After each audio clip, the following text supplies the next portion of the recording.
दोस्तों इस वीडियो में हम देखेंगे कि कैसे हम घर बैठे बैठे एयरटेल पेमेंट बैंक पे अपने लिए एक जीरो बैलेंस सेविंग्स अकाउंट खुलवा सकते हैं। अच्छा, इस वीडियो में ना मैं अभी आपको पूरा का पूरा लाइव प्रोसेस दिखाऊंगा कि कैसे आप घर बैठे बैठे एयरटेल पेमेंट बैंक पे अपना जीरो बैलेंस सेविंग्स अकाउंट खोलोगे। एक बार ये पूरा का पूरा प्रोसेस फटाफट आपको स्क्रीन पर भी दिखा देता हूं। ये सारा का सारा प्रोसेस मैं आपको एक तरह से दिखाऊंगा, लेकिन ये पूरा प्रोसेस हम देखेंगे वीडियो के एंड में।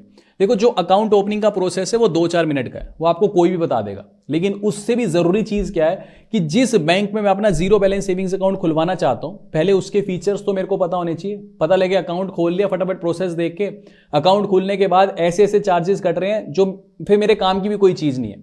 तो पहले फीचर्स को देखो। अगर आपको लगता है सब फीचर्स देखने के बाद कि आपके काम का है ये बैंक अकाउंट, फिर इसके अंदर आप अकाउंट खोल लेना। अब देखो, सबसे पहली चीज तो ये समझो कि अकाउंट ओपनिंग के बाद आसानी से आप इस अकाउंट को गूगल पे, फोन पे, किसी के साथ भी लिंक करके कोई भी ट्रांजैक्शन कर सकते हो। अच्छा, दूसरी बात, अब इसके डेबिट कार्ड की अगर मैं बात करूं कि एयरटेल पेमेंट बैंक है, इसके साथ अगर आप कहते हो कि मेरे को फिजिकल डेबिट कार्ड भी चाहिए कि डेबिट कार्ड मेरे घर पे आए, तो उस डेबिट कार्ड की जो फीस है ना वो 349 रुपए फीस है। ये 349 रुपए फीस कब लगेगी? अगर आप कहते हो कि डेबिट कार्ड पे आपका नाम भी लिखा हो। लेकिन अगर आप कहते हो कि मुझे ऐसा डेबिट कार्ड चाहिए कि जिसपे मेरा नाम ना लिखा हो, नॉर्मल बस एयरटेल का लोगो लगाओ, अगर ऐसा डेबिट कार्ड चाहिए फिजिकल घर पे, तो फिर उसकी जो फीस है वो 299 रुपए फीस है। तो एक चीज मैं बता दूं, नाम का क्या ही करोगे, नॉर्मल अगर आप चाहते हो कि फिजिकल डेबिट कार्ड घर पे चाहिए तो फिर ये नॉन पर्सनलाइज्ड कार्ड ऑर्डर कर लेना। जिस पे नाम लिखा होता है उसे बोलते हैं पर्सनलाइज्ड कार्ड। अच्छा, अब कोई कहता है कि मेरे को फिजिकल डेबिट कार्ड घर पे चाहिए ही नहीं, मेरे को वर्चुअल डेबिट कार्ड ही चाहिए। वर्चुअल डेबिट कार्ड क्या होता है? मतलब कि आप मोबाइल बैंकिंग एप्लीकेशन है ना जो एयरटेल पेमेंट बैंक की, जिसका नाम है एयरटेल थैंक्स ऐप, कि वो आप ऐप इंस्टॉल करो, ऐप के अंदर जाओ, उसकी मोबाइल बैंकिंग को यूज करो, वहीं पे ही डेबिट कार्ड की इमेज बनी आ जाती है जिसमें कार्ड नंबर, सीवीवी वगैरह सब कुछ होता है। तो अगर आप उस वर्चुअल डेबिट कार्ड को यूज करना चाहते हो तो उसकी जो फीस है वो 59 रुपीज फीस है। ये सारी फीस जीएसटी वीएसटी मिला करके मैंने लिखी हुई है। अब एक चीज है, वैसे अधिकतर जितने भी बैंक है, मान लो आपका एसबीआई, आईसीआईसीआई, जो भी है, जितने भी बैंक है कमर्शियल बैंक, उनके अंदर कोई भी वर्चुअल डेबिट कार्ड की अगर फैसिलिटी लेता है ना तो वैसे फीस जीरो लगती है। अब पता नहीं ये एयरटेल थैंक्स ने या एयरटेल पेमेंट बैंक कह लो, इसने क्यों 59 रुपीज फीस ले रखी है। वर्चुअल डेबिट कार्ड तो एटलीस्ट फ्री होना चाहिए। ठीक है, तो पहले हमने देख लिया कि डेबिट कार्ड्स की क्या क्या फीस है। अच्छा, दूसरी बात, अब एक सवाल आता है कि एयरटेल पेमेंट बैंक है और जो दूसरे बैंक होते हैं जैसे आपका एसबीआई, आईसीआईसीआई, कोटक, इंडसइंड, जो भी जितने भी बैंक है, ये कमर्शियल बैंक है, इनमें फर्क क्या है? देखो, एक चीज समझो, साल 2015 में आरबीआई ने सबसे पहली बार पेमेंट बैंक्स को इंडिया में लाइसेंस दिया था। पेमेंट बैंक आरबीआई लेके क्यों आया? देखो, अब मान लो भारत का बड़े से बड़ा bank state Bank of India, जिसकी आप कह सकते हो कि गांव गांव तक ब्रांचेस हैं। एसबीआई को अगर आप छोड़ दो, कोई भी दूसरा बैंक पकड़ो, उसकी ऐसी ब्रांचेस नहीं है कि बिल्कुल ही हर गांव के अंदर ब्रांच हो। चलो मान लो मैं कहता हूं कि एसबीआई की हर गांव में ब्रांच है। अब गांव में भी ऐसा, मतलब समझो ना कि मान लो कोई एक गांव में ये ब्रांच है। अब गांव कोई छोटे मोटे तो होते नहीं, बड़े बड़े होते हैं। फिर भी काफी लोग ऐसे होते हैं जिनको एटलीस्ट 10-15 किलोमीटर दूर ब्रांच पड़ती है कोई भी बैंक की। तो आरबीआई ने साल 2015 में पेमेंट बैंक्स को इसलिए इंट्रोड्यूस किया था भारत में, ताकि भारत में फाइनेंशियल इंक्लूजन बढ़ सके, कि घर घर तक, जने जने तक हम बैंकिंग को पहुंचा सके।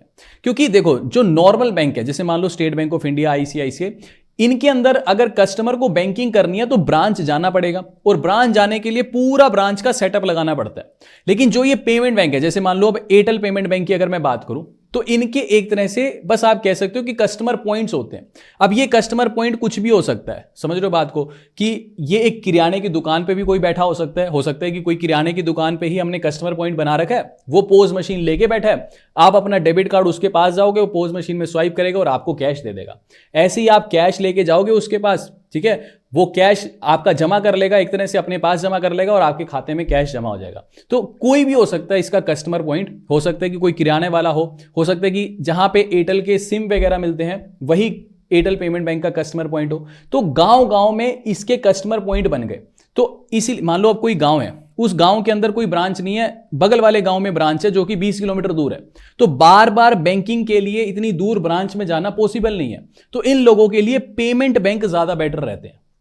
दूसरी बात, अब एयरटेल पेमेंट बैंक का मतलब ये नहीं है कि जिसके पास एयरटेल की सिम है वही इस अकाउंट को खोल सकता है। कोई भी इस अकाउंट को खोल सकता है। ठीक है, आपके पास चाहे कोई भी सिम हो, कोई भी व्यक्ति इस अकाउंट को खोल सकता है। अब तीसरी बात, एक चीज स्टार्टिंग में इसलिए बता रहा हूं, ये सारी की सारी चीजें कि जो ये एयरटेल पेमेंट बैंक है ये उन लोगों के लिए अच्छा है जिनके घर के बिल्कुल नजदीक कोई भी ब्रांच नहीं है। समझ रहे हो बात को, कोई भी बैंक की ब्रांच नहीं है, उनके लिए बेटर है। लेकिन मान लो कोई शहर में रहता है जिसके बिल्कुल घर के नजदीक 4-5 बैंक मार्केट में खुले हुए हैं, उनके लिए फिर कोई काम का नहीं है। ये मेरा पर्सनल ओपिनियन है, बाकी तो आपकी चॉइस है। ये सिर्फ उन लोगों के लिए है जो रूरल एरिया में रहते हैं, जिनके आसपास कोई भी बैंक नहीं है। और उनके लिए क्या है भी, इनको देखो ये कस्टमर पॉइंट जो है ना, जैसे मान लो एयरटेल पेमेंट बैंक की कस्टमर पॉइंट है, इनको क्या एक दुकान में वो किराने का सामान भी बेच रहा है, साथ में ये काम भी कर रहा है, जिसके लिए फिर ये एयरटेल वाले उसको पैसा दे देते हैं। तो सिंपल सी भाई बैंकिंग छोटे छोटे पॉइंट्स पे गांव के अंदर इन्होंने शुरू कर दी, किसी भी दुकान के साथ टाई अप करके। उनके लिए ठीक है कि गांव में ब्रांच नहीं है तो चलो आसपास दुकान है, जो भी इसका एयरटेल पॉइंट होएगा, कस्टमर पॉइंट होएगा, वहां जाके पैसा जमा भी कर लेंगे, कभी विड्रॉ भी कर लेंगे। अच्छा, एक चीज और है, भारत में आज की डेट में टोटल 6 पेमेंट बैंक है, ठीक है। जैसे आपका एयरटेल पेमेंट बैंक जो सबसे अच्छा है, एक जियो पेमेंट बैंक भी अच्छा है और एक इंडियन पोस्ट पेमेंट बैंक भी अच्छा है, ठीक है। ऐसे ही फिर एक फिनो है, एक इंडियन पोस्ट पेमेंट बैंक जिसे हम पोस्ट ऑफिस बोलते हैं, फिर जियो पेमेंट बैंक है, पेटीएम पेमेंट बैंक ऑलमोस्ट बंद ही हो चुका है, और फिर एनएसडीएल पेमेंट बैंक है। ऐसे ही आज की डेट में टोटल 12 सरकारी बैंक है। ये थोड़ी सी नॉलेज के लिए आपको सारी चीजें बता रहा हूं। ऐसे सरकारी बैंकों में आपका SBI, bank of Baroda, Punjab national bank, ये सारे आ गए। फिर ऐसे ही आज की डेट में टोटल 21 प्राइवेट सेक्टर बैंक है भारत के अंदर, जैसे एचडीएफसी, आईसीआईसीआई, एक्सिस, ये कुछ एग्जाम्पल बता रहा हूं। ऐसे ही टोटल 11 स्मॉल फाइनेंस बैंक है आज की डेट में भारत में, जैसे आपका AU small finance bank, unity small finance bank, Shivalik small finance bank, ये सारे के सारे, ठीक है। तो ये थोड़ा सा मैंने आपको कंपैरिजन बताया कि आपका small finance bank, private bank, सरकारी बैंक और एयरटेल पेमेंट बैंक। अब एक सवाल और आता है कि पेमेंट बैंक की हमने सुना है कुछ एक रिस्ट्रिक्शन भी होती है। जी हाँ, रिस्ट्रिक्शन होती है। जैसे मान लो आपका कोई भी नॉर्मल बैंक है, अब चाहे वो सरकारी हो, प्राइवेट हो, स्मॉल फाइनेंस बैंक हो, ये सारे तो सेम फैसिलिटीज देते हैं। लेकिन पेमेंट बैंक के ऊपर आरबीआई ने रिस्ट्रिक्शन लगा रखी है। क्या क्या रिस्ट्रिक्शन है? पहली चीज, किसी भी, जैसे मान लो अगर मैं अब एयरटेल पेमेंट बैंक में अकाउंट खोल रहा हूं, ठीक है जी, तो एयरटेल पेमेंट बैंक में किसी भी पॉइंट ऑफ टाइम पे मेरा बैलेंस 2 लाख रुपए से ज्यादा नहीं हो सकता, ठीक है जी। पेमेंट बैंक में मैं कभी भी एफडी ओपन नहीं करवा सकता, ना ही पेमेंट बैंक में मैं आरडी ओपन करवा सकता हूं। अब एक सवाल आएगा कि एयरटेल पेमेंट बैंक में अकाउंट खोलने के बाद इसकी ऐप में तो दिखाता है एफडी का ऑप्शन दिखाता है, लेकिन एयरटेल अपने पास डायरेक्ट एफडी नहीं कर सकता। एयरटेल अपने पार्टनर बैंक के पास एफडी कर सकता है। जैसे इसका पार्टनर बैंक इंडसइंड है तो उसके पास कर सकता है। फिर ऐसे ही पार्टनर बैंक चेंज होते रहते हैं, 4-5 पार्टनर बैंक है, जैसे कुछ एक स्मॉल फाइनेंस बैंक भी है, तो अपने पास नहीं करेगा, अपने थ्रू उनके पास एफडी करवा देगा और बीच में जो है अपना कमीशन रख लेगा। खुद एयरटेल पेमेंट, जैसे एसबीआई क्या है, एसबीआई में अगर आप जाओगे तो एसबीआई अपने पास खुद एफडी करेगा ना।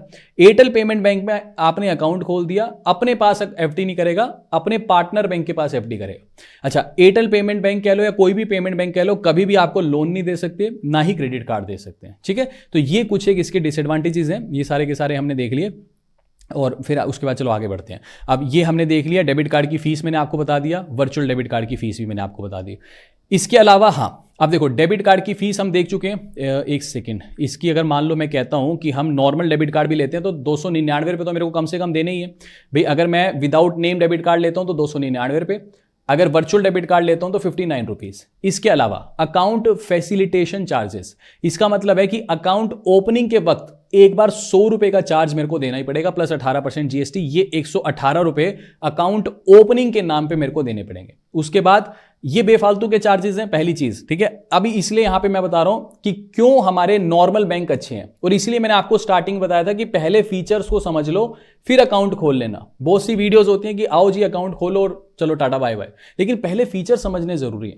एक चीज और है, अगर आपको वीडियो इंफॉर्मेटिव लग रही है तो प्लीज वीडियो को लाइक और चैनल को सब्सक्राइब जरूर करना। इसके लिए आपको कुछ पैसा तो देना नहीं। अगर आपको लग रहा है कि जरा सा भी वैल्यू एडिशन हो रहा है आपकी लाइफ में नॉलेज का, तो प्लीज वीडियो को लाइक और चैनल को सब्सक्राइब जरूर करना। चलो, अब 299 रुपए कम से कम डेबिट कार्ड की फीस है अगर मैं फिजिकल चाहता हूं। अकाउंट ओपनिंग के नाम पे 118 रुपए ये ले रहा है। अच्छा, एनुअल सब्सक्रिप्शन चार्जेस पहले लेता था, अब हटा दिए। फिर अकाउंट मेंटेनेंस चार्ज ये भी लेता है हर क्वार्टर, हर 3 महीने में एक बार लेता है, ये 59 रुपीज अलग से लेता है। अब ये भी मेरे को समझ में नहीं आती, कोई बैंक तो लेता नहीं है, ये अलग से लेता है। फिर एसएमएस अलर्ट चार्ज, चलो ना के बराबर है। अब मेन चीज आ जाओ, कैश डिपॉजिट चार्जेस, कि मान लो आप किसी इनके एयरटेल पेमेंट बैंक के बैंकिंग पॉइंट पे जाते हो, ठीक है, किसी जो जिस भी दुकान पे इनका टाई अप है उस पे जाते हो और वहां पे जाके कहते हो जी कैश जमा करना है, तो उसके लिए कहता है कि अगर आपका कैश 10 रुपए से लेके 25,000 रुपए के बीच में है, तब तो कोई चार्ज नहीं लगेगा। लेकिन अगर 25,000 से लेके 50,000 के बीच में, मान लो 50,000 पे आप जमा करने जाते हो तो आधा % कैश डिपॉजिट चार्ज लगेगा। मान लो 50,000 रुपये जमा किए तो इसका आधा % कर लो तो 25, ये 250 रुपये हो गया, तो 250 रुपये आपको चार्ज लगेगा। और अगर 50,000 से ऊपर बैलेंस है तो 0.75, मान लो अगर आप 1 लाख रुपए जमा करते हो तो उस केस में फिर 750 रुपये आपको चार्ज लग जाएगा। ठीक है, तो ये कैश डिपॉजिट चार्ज भी अच्छा खासा हाई चार्ज है। अच्छा, ऐसे ही कैश विड्रॉ अगर आप करते हो, मान लो आप बैंकिंग पॉइंट पे जाते हो, वहां 2 ऑप्शन है, या तो आपके पास डेबिट कार्ड हो, वो पोज मशीन में आपके डेबिट कार्ड को स्वाइप कर लेगा, उसके चार्जेस हैं। और दूसरा होता है AEPS यानी आधार एनेबल्ड पेमेंट सिस्टम, कि आप आधार कार्ड से ही कैश निकाल रहे हो, सीधा अपना अंगूठा लगाओगे मशीन पे और कैश आपका विड्रॉ हो जाएगा। तो अगर आप कैश विड्रॉ कर रहे हो बैंकिंग पॉइंट पे जाके पोज मशीन से, और कैश अगर आपका विड्रॉ कर रहे हो एक तरह से, वो आपका ATM कितना ही हो गया बैंकिंग पॉइंट। अच्छा, तो 10,000 तक अगर आप कैश निकाल रहे हो, ठीक है, मान लो 10,000 तक, तब तो हर ट्रांजेक्शन के लिए 10 रुपए लगेंगे। लेकिन अगर 10,000 रुपए से ज्यादा कैश निकाल रहे हो, मान लो आप 20,000 रुपए कैश निकालना चाहते हो, तो सीधा सीधा 0.65% कैश विड्रॉल चार्ज है। मैं समझ रहे हो, मान लो अगर कोई दिन का कहते हैं 1 लाख रुपए कैश निकालना है तो 0.65% यानी 650 रुपये आपको फीस लग जाएगी। अब ऑब्वियस सी बात है, यही कोई नॉर्मल बैंक होता है, ATM से कैश निकालते थोड़ी ना इतना पैसा लगता, लेकिन यहाँ पे कैश विड्रॉल के भी पैसे हैं। बट वही चीज़ है कि खैर बहुत ज़्यादा भी नहीं है, क्योंकि 1-1 लाख रुपया भी अब किसी को नहीं निकालना होता। जिसको छोटी अमाउंट ही निकालनी है कि चलो 10,000 रुपये तक निकालना है तो चलो 10 रुपये की फीस लग जाएगी। ऐसे ही कैश डिपॉजिट में भी अगर मान लो 25,000 तक ही जमा करना है तो फिर फ्री है ही है। तो वही चीज़ है कि अगर किसी को छोटी मोटी बैंकिंग करनी है, और अगर कोई ग्रामीण क्षेत्र में रहता है कि उसके घर के आसपास ब्रांच नहीं है, उनके लिए तो ठीक है। लेकिन अगर कोई शहर में रहता है तो मतलब थोड़ा सा मेरे को फिर ऐसा लग रहा है कि बैंक की तरफ ही आपको चले जाना चाहिए। बाकी ये मेरे ओपिनियन है, आपको जैसा अच्छा लगे वैसा करना, ठीक है।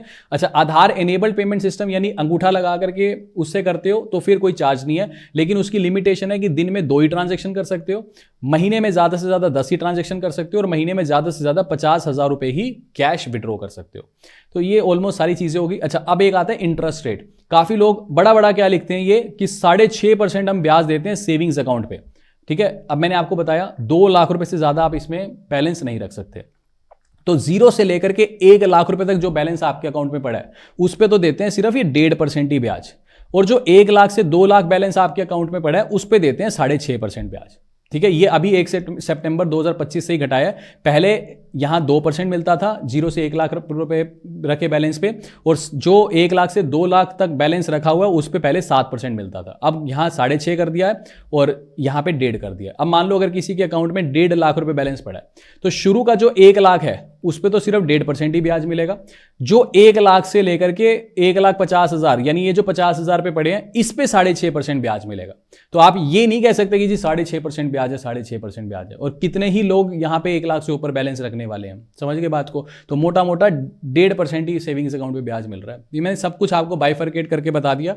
अब मैं आपको बताता हूं जो लोग भी इंटरेस्टेड हो वो कैसे घर बैठे बैठे एयरटेल पेमेंट बैंक में अकाउंट खोल सकते हो। और हाँ, अगर कोई शहर में रहता है तो इससे बेटर एक चीज ये है कि आप नॉर्मल और भी जीरो बैलेंस सेविंग्स अकाउंट है, जैसे आज की डेट में सबसे अच्छा है स्टेट बैंक ऑफ इंडिया का जीरो बैलेंस सेविंग्स अकाउंट। इसका वीडियो देख सकते हो कि कैसे इसमें अकाउंट ओपन करना है, इसका लिंक डिस्क्रिप्शन में दे दूंगा। ऐसे ही आप Kotak Mahindra bank zero balance savings account भी आज की डेट में बहुत शानदार है, इसका लिंक भी दे दूंगा वीडियो का, तसल्ली से वीडियो देख सकते हो। या फिर इंडसइंड का भी जीरो बैलेंस सेविंग्स अकाउंट खोल सकते हो। बाकी इंडसइंड से बेटर मैं कहूंगा कि SBI या फिर कोटक ही है। इन दोनों का ही लिंक दे दूंगा डिस्क्रिप्शन में, इन वीडियोस को देख सकते हो। अगर कोई इंटरेस्टेड है कि कमर्शियल बैंक में ही अकाउंट खोलना है, मेरे को पेमेंट बैंक में अकाउंट नहीं खोलना, तो ठीक है। चलो कोई बात नहीं, इसका मैं प्रोसेस आपको बता देता हूं कि कैसे आप घर बैठे बैठे अब एयरटेल पेमेंट बैंक में, अगर जो भी लोग भी इंटरेस्टेड है वो कैसे अकाउंट खोल सकते हैं। अब Airtel payment bank zero balance account opening का जो लिंक है ना, वो मैंने नीचे आपको डिस्क्रिप्शन बॉक्स में दे दिया है। जैसे उस लिंक पे आप क्लिक करोगे कुछ ऐसा इंटरफेस आपके सामने दिखाई देगा। अच्छा, अब यहाँ पे सबसे पहले तो आपको ये एयरटेल थैंक्स रिचार्ज इन बैंक इस एप्लीकेशन को इंस्टॉल कर लेना है। फिर आपको सबसे पहले अपना मोबाइल नंबर एंटर करना है। मोबाइल नंबर एंटर करने के बाद आपके मोबाइल फोन पर वेरिफिकेशन के लिए एक OTP भेजा जाएगा। OTP वेरीफाई करने के बाद ये थोड़ा सा लोडिंग टाइम लेगा, आपको इसी पेज पे बने रहना है। फिर उसके बाद यहां से आपकी कुछ बेसिक परमिशन मांगेगा, तो आपको अलाउ पे क्लिक करना है। फिर दोबारा परमिशन मांग रहा है तो सिंपली यहां पे आपको कंटिन्यू के ऑप्शन पे क्लिक करना है। अच्छा जी, उसके बाद आप यहां पे इसके मेन इंटरफेस पे पहुंच जाओगे। सबसे पहले तो नीचे आपको एक ऑप्शन दिखाई दे रहा है मैनेज का। तो देखो अब इसके अंदर ना 2 चीजें हैं। एक तो इसका वॉलेट है। सबसे पहले तो हमें इसके वॉलेट को एक्टिवेट करना होगा। वॉलेट एक्टिवेट करने के बाद फिर हमें अपना अकाउंट ओपन करना है। तो सिंपली कुछ नहीं, सबसे पहले आपको नीचे मैनेज के ऑप्शन पे क्लिक करना है। यहां मैनेज के ऑप्शन पे मैंने क्लिक कर दिया।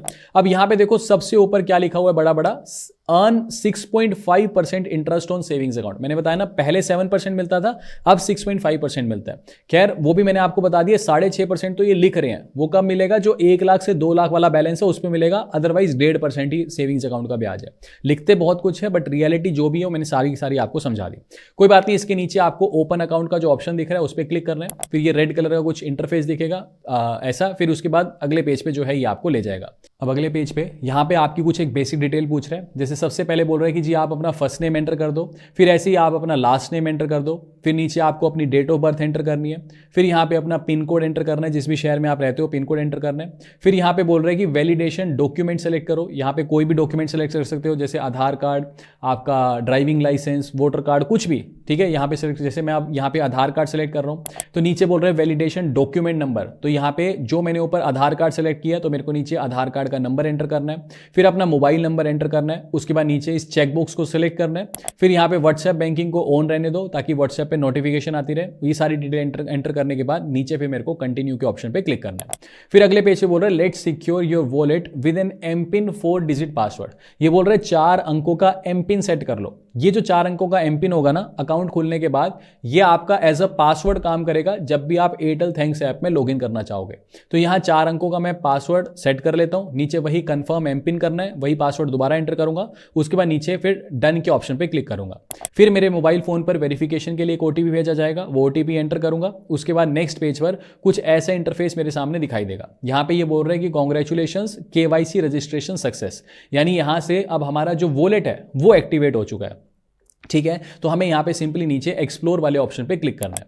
उसके बाद अगले पेज पे, यहाँ पे हम मेन पेज पे आ जाएंगे। फिर देखो यहाँ पे अब ये बैलेंस दिखा रहा है, मतलब dot dot dot dot in your wallet, कुछ ऐसा इंटरफेस दिखा रहा है। अब दोबारा मेरे को सिंपली क्या करना है, यानी एक तरह से मेरा वॉलेट तो एक्टिवेट हो चुका है, अब मेरे को मैनेज वाले ऑप्शन पे दोबारा क्लिक करना है। जैसे ही मैं मैनेज वाले ऑप्शन पे क्लिक करूंगा ना, यहाँ पे देखो एक ऑप्शन आ रहा है ओपन बैंक अकाउंट का, ठीक है, नीचे ओपन बैंक अकाउंट का ऑप्शन आ रहा है। इस ओपन बैंक अकाउंट के ऑप्शन पे क्लिक करना है। मैंने आपको बोला था ना, पहले हमें वॉलेट एक्टिवेट करना है, फिर हमें बैंक अकाउंट खोलना है। अच्छा, उसके बाद ओपन बैंक अकाउंट पे क्लिक करूंगा, कुछ ऐसा इंटरफेस दिखेगा। यहाँ पे क्या बोल रहा है, up to 6.5% interest on your savings account.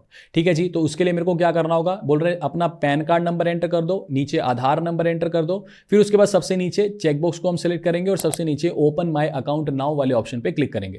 फिर उसके बाद बोल रहे हैं कि we need to verify your identity before we fetch your KYC detail, तो यहाँ पे गेट स्टार्टेड पे क्लिक करेंगे और हमारी यहाँ पे जो है ये एक तरह से सेल्फी लेगा, और सेल्फी लेने से पहले कुछ एक बेसिक परमिशन मांग रहा है, जैसे एक्सेस मांग रहा है, तो अलाउ अलाउ पे क्लिक करना है। उसके बाद यहाँ पे हमारी ये सेल्फी कैप्चर कर लेगा, सिंपली नीचे सेल्फी देने के बाद नीचे हमें फिर स्टार्ट के ऑप्शन पे क्लिक करना है। अच्छा, उसके बाद बोल रहा है नेक्स्ट पेज पे कंप्लीट अकाउंट एक्टिवेशन। ठीक है, अकाउंट एक्टिवेट करने के लिए बोल रहे हैं, तो सिंपली हमें नीचे कंटिन्यू के ऑप्शन पे क्लिक करना है। फिर अगले पेज पे बोल रहे हैं sign in to your account via DigiLocker, तो अभी हमारी ये केवाईसी वेरीफाई करेगा। यहां पे सबसे पहले हमारे को मोबाइल नंबर एंटर करना है। मोबाइल नंबर वो एंटर करना है जो आपके आधार कार्ड से लिंक्ड है, तभी आप एक्सेस दे पाओगे डिजी लॉकर का। तो यहां मोबाइल नंबर मैंने एंटर कर दिया जो हमारे आधार कार्ड से लिंक है। फिर नीचे दोनों चेकबॉक्स को सिलेक्ट करेंगे और फिर साइन इन के ऑप्शन पे क्लिक करेंगे। अच्छा, उसके बाद मेरे मोबाइल फोन पर वेरिफिकेशन के लिए एक ओटीपी भेजा जाएगा। वो ओटीपी एंटर करने के बाद सिंपली नीचे मैं साइन इन के ऑप्शन पे क्लिक कर दूंगा। यहां से मेरा डिजी लॉकर ओपन हो जाएगा और मेरे को सबसे नीचे अलाउ वाले ऑप्शन पे क्लिक करना है। ठीक है, कि मैं अपनी ये जो आधार कार्ड की परमिशन है वो वेरीफाई करने के लिए अलाउ कर रहा हूं। ठीक है जी, तो अलाउ पे क्लिक करेंगे। उसके बाद ये पूरी की पूरी पर्सनल डिटेल खुल के आ जाएगी। सिंपली नीचे चेकबॉक्स को सिलेक्ट करना है और नीचे फिर मेरे को प्रोसीड के ऊपर ऑप्शन पर क्लिक करना है। फिर अगले पेज पे कुछ एक एडिशनल डिटेल पूछ रहा है। एडिशनल डिटेल के अंदर मेरे से पूछा है कि जी आपकी एनुअल इनकम कितनी है, कि साल में आप कितना पैसा कमाते हो। फिर बोल रहा है कि आपका मैरिटल स्टेटस क्या है, शादी हो गई तो मैरिड, नहीं हुई है तो अनमैरिड। फिर ऑक्यूपेशन पूछ रहा है कि आप सैलरीड हो, स्टूडेंट हो, सेल्फ एम्प्लॉयड हो, क्या हो, तो जो भी आपका प्रोफेशन है वो आप सेलेक्ट कर सकते हो। फिर आपकी ईमेल आईडी आपको एंटर करनी है। उसके बाद नीचे बोल रहा है कि are you a politically expose person हो एक तरह से, तो यहाँ पे आपको सिंपली नो सेलेक्ट करना है। Do you want to add a nominee, तो येस सेलेक्ट कर लेंगे कि हम नॉमिनी ऐड करना चाहते हैं। नॉमिनी का मतलब सिंपली ये है कि अगर अकाउंट होल्डर को कुछ हो जाए तो सारा पैसा जो बैंक है वो आसानी से नॉमिनी को ट्रांसफर कर देता है। ठीक है, तो येस सेलेक्ट करके नीचे प्रोसीड के ऑप्शन पे क्लिक करेंगे। फिर नॉमिनी की डिटेल एंटर करनी है, जिसे आप नॉमिनी बनाना चाहते हो, तो नॉमिनी का नाम डालना है, नॉमिनी की डेट ऑफ बर्थ डालनी है, नॉमिनी का आपके साथ क्या रिलेशन है, कि फादर, मदर, सन, डॉटर, जिसको भी, वाइफ, जिसको भी बनाना चाहते हो वो नॉमिनी। ठीक है, फिर नॉमिनी के एड्रेस पूछ रहे हैं कि यहाँ पे, तो मैं यहाँ पे सेलेक्ट कर लेता हूँ सेम एज कम्युनिकेशन एड्रेस, कि जो मेरा एड्रेस है वही नॉमिनी का एड्रेस है। तो यहाँ पे सब कुछ डालने के बाद नीचे हम जो है प्रोसीड के ऑप्शन पे क्लिक कर देंगे। अब अगले पेज पे बोल रहे हैं कि ऐड मनी, कि आपको 100 रुपये, मैंने आपको स्टार्टिंग में बोला था कि इसकी जो फीस है ₹100 हमें यहाँ पे ऐड करने पड़ेंगे। ₹100 ऐड करने के लिए नीचे प्रोसीड के ऑप्शन पे क्लिक करूंगा। ये गूगल पे, फोन पे, किसी भी माध्यम से आप ₹100 ऐड कर सकते हो। ₹100 ऐड करने के बाद आपके पास मैसेज आ जाएगा कि फाइन, ये कुछ ऐसा सिंपल मैसेज आ जाएगा कि जो ₹100 आपके वॉलेट के अंदर, एक वॉलेट के अंदर, सेविंग्स अकाउंट के अंदर जो है ऐड हो चुके हैं। अच्छा, दोबारा हम फिर इसके एयरटेल थैंक्स ऐप के इंटरफेस पे आएंगे और दोबारा हमें यहाँ पे मैनेज वाले ऑप्शन पे क्लिक करना है। मैनेज वाले ऑप्शन पे क्लिक करूंगा तो देखो यहाँ पे बैंक अकाउंट दिखा रहा है, बैंक अकाउंट का बैलेंस दिखा रहा है ₹100। उसके नीचे व्यू अकाउंट का एक ऑप्शन आ रहा है, उस पर अगर मैं क्लिक करूंगा तो कुछ ऐसा इंटरफेस दिखाई देगा। अब यहां पे बोल रहा है कि फिजिकल डेबिट कार्ड लेना है, तो यहां पे मैं नीचे ऑर्डर नाउ के ऑप्शन पे क्लिक कर दूंगा। ऑर्डर नाउ पे क्लिक करूंगा तो फिर वो फिजिकल डेबिट कार्ड की जो मैंने फीस बताई है वो आपको कटेगी। अगर नहीं लेना फिजिकल डेबिट कार्ड तो सिंपली नीचे व्यू अकाउंट वाले ऑप्शन पे क्लिक कर दूंगा। व्यू अकाउंट वाले ऑप्शन पे क्लिक करूंगा तो दोबारा इस मेन पेज पे पहुंच जाऊंगा। मेन पेज पे पहुंचने के बाद नीचे आपको डेबिट कार्ड का ऑप्शन दिखेगा, इस डेबिट कार्ड के ऑप्शन पे क्लिक करना है। फिर कुछ ऐसा इंटरफेस दिखेगा, सबसे ऊपर अकाउंट बैलेंस ₹100 दिखा रहा है, नीचे डेबिट कार्ड की फोटो बनी हुई है। इस डेबिट कार्ड की जो फोटो है इसके ऊपर मैं क्लिक कर दूंगा। इस पे क्लिक करूंगा तो यहाँ पे ये बोल रहा है कि व्यू वर्चुअल कार्ड, तो व्यू वर्चुअल कार्ड वाले ऑप्शन पे क्लिक कर दूंगा। जैसे इस व्यू वर्चुअल कार्ड वाले ऑप्शन पे क्लिक करूंगा, ये बोल रहा है कि इशू माई कार्ड, तो इशू माई कार्ड के ऑप्शन पे क्लिक कर दूंगा। फिर मेरे अकाउंट से ₹59 कट जाएंगे वर्चुअल डेबिट कार्ड की फीस। ठीक है जी। अच्छा, उसके बाद तुरंत ही फिर ये जो डेबिट कार्ड है, यहाँ पे मेरा debit card number, CVV number, expiry, ये सब कुछ दिखाएगा। और उसके बाद यहाँ पे मैं सेट कार्ड पिन भी कर सकता हूँ कि मेरा जो डेबिट कार्ड है उसका मैं पिन भी सेट कर सकता हूँ। ठीक है। अच्छा, फिर उसके बाद सेट कार्ड पिन पे क्लिक करूंगा। उसके बाद मेरे मोबाइल फोन पर वेरिफिकेशन के लिए एक ओटीपी आएगा। ओटीपी एंटर करने के बाद नीचे सबमिट के ऑप्शन पे क्लिक करूंगा। फिर यहाँ पे अपना कार्ड का पिन सेट कर लूंगा और सबमिट के ऑप्शन पे क्लिक करूंगा। अब इसके बाद जो मेरा ये वर्चुअल डेबिट कार्ड है, ये आसानी से कहीं पे भी मैं यूज़ कर सकता हूँ, ऑनलाइन अमेजोन, फ्लिपकार्ट, कहीं पे भी यूज़ कर सकता हूँ। और इस अकाउंट को पिन सेट कर लिया मैंने, इस अकाउंट को मैं आसानी से फ़ोन पे और गूगल पे के साथ भी यूज़ कर सकता हूँ। तो इतना आसान है। वही अगेन लास्ट में वही चीज़ मैं आपको ये कहूँगा कि अगर कोई रूरल एरिया में रहता है और आसपास कोई बैंक नहीं है, भाई आसपास इन द सेंस कि 5-10 किलोमीटर दूर बैंक पड़ता है, कि छोटे मोटे काम के लिए भी दिक्कत होती है, कैश डिपॉजिट, विड्रॉल के लिए, और अगर आपके घर के आसपास एयरटेल की कोई बैंकिंग पॉइंट है तब तो काम का है। अदरवाइज फिर मैंने आपको बोला कि SBI जीरो बैलेंस या फिर कोटक जीरो बैलेंस के वीडियो देख सकते हो आप और उस अकाउंट को खोल सकते हो। उनके लिंक भी डिस्क्रिप्शन में दे दूंगा। अगर आपको ये वीडियो इन्फॉर्मेटिव लगी तो प्लीज़ वीडियो को लाइक और चैनल को सब्सक्राइब जरूर करना। मिलते हैं आपसे अगली वीडियो में।